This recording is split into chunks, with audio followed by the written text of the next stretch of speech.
President Muhammadu Buhari renewed Nigeria's relationship with the United States when he held a historic meeting with President Barack Obama. Their discussions centered on how to tackle the Boko Haram insurgency and corruption. What can Nigeria expect from this renewed relationship? My guest is a former Nigerian diplomat.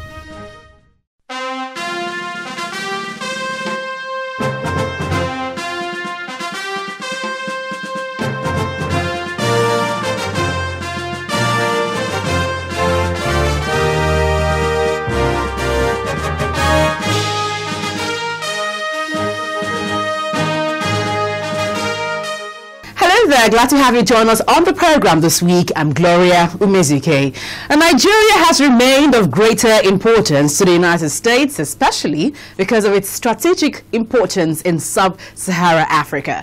Now, how will the visit of the President Buhari to the United States translate to solidify the relationship between both countries and also see a viable and vibrant show of interest, particularly from the United States? Well, I'll be speaking to a former Nigerian diplomat in the interview segment, but up ahead. While in the United States, President Buhari met President Obama, where he discussed some of the issues like insurgency and corruption. Take a listen. President Muhammadu Buhari arrived at Joint Base Andrews Airport to begin his state visit to the United States. He was received by officials of the United States government and some Nigerian state governors. He headed straight to the Blair House, where he stayed for the duration of his visit. The Nigerian ambassador to the U.S., Professor Adeboale Adefuye, was at hand to receive the president at the house. On the second day of his visit, President Buhari had a breakfast meeting with the United States Vice President, Joe Biden, which was a private meeting. The all-important meeting with President Barack Obama was held in the Oval Office. However, before the commencement of the meeting, both leaders addressed the media. He's very concerned about the spread of Boko Haram and the violence that's taken place there and the atrocities that they've carried out. And has a very clear agenda in defeating Boko Haram and extremism of all sorts inside of his country. And he has a very clear agenda with respect to rooting out the corruption that too often has held back the economic growth and prosperity of his country. President Buhari presented issues of security, unemployment, and the fight against corruption. He is happy that the U.S. has made it clear that they will help Nigeria to deal with the issues going forward. In continuation of his visit, President Buhari met with the U.S. Secretary of State, John Kerry. He emphasized the role played by the U.S. in Nigeria's last general election. As the United States message sent to the previous administration was clean and clear, that the United States will not accept anything extra-constitutional that prepared the minds of Nigerians to back us and to arrive where we are today. On his part, Mr. Kerry pledged the support of the U.S. in helping Nigeria to tackle issues of terrorism and corruption. We have a ready and willing partner, and we look forward to developing our counterterrorism and our counter-Boko Haram plans, even as we also work on energy development, on education, health, and other issues within the country.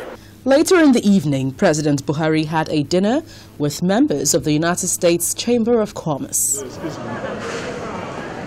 At the meeting, President Buhari assured American investors that Nigeria will be an investment haven under his administration. I would like to remind you all that we are continuing with major privatization programs in sectors ranging from telecommunications, energy, gas, solid minerals, aviation, health, and infrastructural developments, but with improved moral architecture. We will also simplify visa procedures based on principles of reciprocity. May I, therefore, seize this opportunity to formally invite the American business community to take advantage of our liberal trade and investment climate to do profitable business in Nigeria. The U.S. Chamber of Commerce is full of praises to Nigeria for the smooth transition that happened, and now it is time to turn attention to economic development. That it's time to turn our attention to the dramatic changes, the dramatic improvements in the economic welfare of the people in the continent of Africa, and that importance is driven home by the largest economy, the growing economy of Nigeria. The U.S. Chamber of Commerce is the world's largest business federation with more than 3 million businesses. The feeling here is that now is the time for Nigeria to be the next business destination. That it's a reset in the relationship, that it shows that we care about Nigeria, it shows that Nigeria is important to the U.S., and I think most importantly it shows that there is a friendship between our two nations. I think there's a renewed confidence on the part of the international community that we have a government that they can do business with. Investors will come to Nigeria after this meeting because, remember, the whole thing is about profit. Investors are not coming to invest because they love your country. Investors are coming to invest because they will make profit. So even if there's Boko Haram and there's profit, people will go. A lot of things are taking shape. There are increased confidence in investors, having seen that the right person is in place who will protect their interests. I believe this visit is a culmination of that faithfulness and confidence in Nigeria. It's been indeed a historic meeting, and many Nigerians will be watching to see concrete steps being taken to actualize the objectives of the visit.